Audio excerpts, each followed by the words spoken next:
Music by Akshat Singh.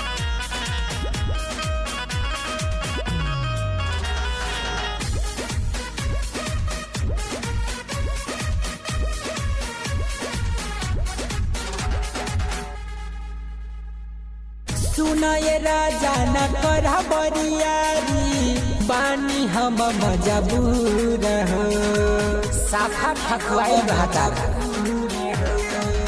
दू चार दिन के ही बात बटे राजा रहो हमारा से दूर हो बुझ मजबूरी अभी दूरी बा जरूरी न तो छूटे लागे पसीना राजा अभी आइल बा महीना कहे बन तार कमीना राजा अभी आइल बा महीना मुश्किल भइल हमर जीना राजा अभी आइल बा महीना।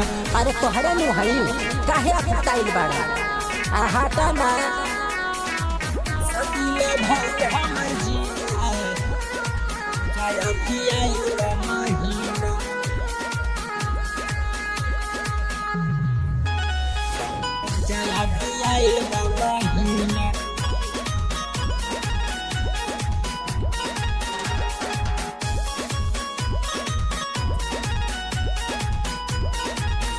हई तोहरे नुरानिया झोली करी मन मनिया दू चार दिन के बात बा फिर कटी हनु जनिया मतलब दू चारों दिन तोहरा से बर्दाश्त नहीं के हो है ना बात हई तोहरे नुरानिया मत कर मन मनिया दू चार दिन के बात बा फिर कटी ह तू चनिया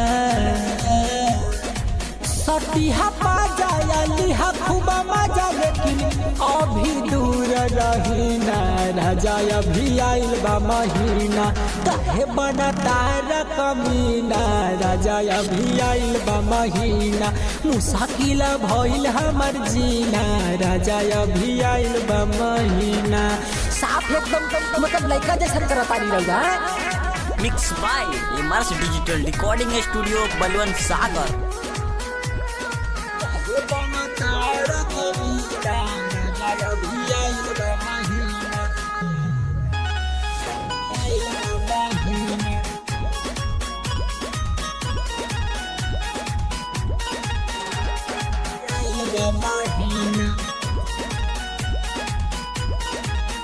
तू तो बड़ा नीतीश राजा बजाई दे बाबा जा धके बहिया में हमके देबा 9 महीना साजा तोहार सब हम जाना तानी लक्षण ठीक बानू।